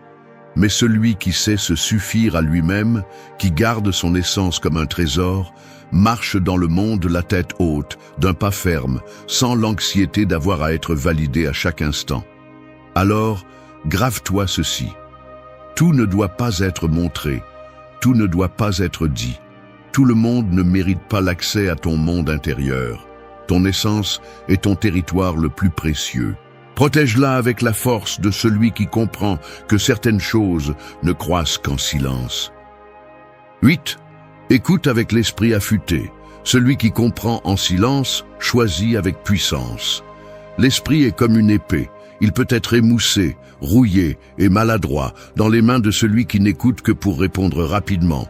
Ou il peut être précis, affûté et mortel chez celui qui apprend à vraiment écouter.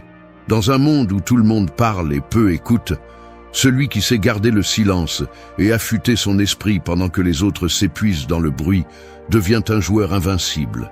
Parce que tandis que d'autres tirent des mots sans viser, tu recueilles des informations, tu lis les intentions, tu vois au-delà des masques et tu choisis ton moment pour agir avec une précision qui ne peut être égalée par celui qui réagit sans réfléchir. Écouter n'est pas simplement rester silencieux en attendant ton tour pour parler. Écouter est une forme active d'attaque. C'est observer les nuances, les gestes, les incohérences. C'est entraîner l'oreille et le regard pour capter ce qui n'est pas dit, pour comprendre ce que d'autres révèlent sans le vouloir. Chaque conversation est un champ de bataille silencieux où celui qui perçoit le plus, pas celui qui parle le plus, gagne. Celui qui sait écouter avec l'esprit affûté se rend compte des points faibles des autres, de leurs désirs cachés, de leurs peurs déguisées en arrogance, de leurs insécurités cachées dans des blagues ou des excuses. Et voici la clé. Pendant que le monde se dispute pour savoir qui sonne le plus fort, tu te bats dans une ligue différente. Tu te bats pour savoir qui comprend le plus profondément. Parce que celui qui comprend choisit. Il choisit où marcher, quand parler, quand attaquer et quand attendre. Il ne marche pas à l'aveuglette, il n'agit pas impulsivement, il n'est pas emporté par les émotions des autres. Il reste dans son centre, armé jusqu'aux dents avec les informations que les autres donnent pendant qu'il pense qu'il gagne la discussion. Écouter avec l'esprit affûté implique aussi de comprendre que tout ce que tu entends ne mérite pas une réponse. Parfois, La véritable victoire est d'acquiescer en silence, de laisser l'autre s'exposer seul, de laisser le flot de ses paroles révéler plus qu'il n'aurait voulu montrer. Chaque pause que tu fais pour analyser, chaque silence que tu maintiens pendant que les autres se noient dans leur propre verbiage, est une brique de plus dans le mur de ton domaine personnel. Et c'est que celui qui écoute bien, choisit bien. Il choisit ses batailles, ses relations, ses affaires, ses mots. Il ne s'engage pas dans des guerres qui n'en valent pas la peine. Il ne se laisse pas entraîner dans des drames étrangers. Il ne perd pas d'énergie à essayer de corriger celui qui ne veut pas être corrigé. Il écoute, il traite et il décide. Non pas par lâcheté, mais par une brutalité intelligente, parce qu'il sait que chaque mot et chaque mouvement a un prix et que tout ne vaut pas la peine d'être payé. Dans la vie quotidienne, cette compétence devient un avantage monstrueux. Alors que d'autres révèlent leurs cartes dès qu'ils commencent à jouer, tu observes en silence, tu analyses leurs mouvements, tu vois leurs modèles, et quand tu décides de bouger, tu le fais de manière à ne laisser aucune place à l'erreur. Tu n'as pas besoin de deviner. Tu n'as pas besoin d'improviser. Parce que tu as tellement écouté, tu as tellement compris que ton choix est un acte chirurgical, pas un tir à l'aveuglette. Alors, entraîne ton esprit à écouter différemment. N'écoute pas pour répondre rapidement, écoute pour mieux comprendre. N'écoute pas pour gagner des discussions, écoute pour gagner de vraies batailles, celles qui se livrent dans l'esprit avant d'arriver aux mots.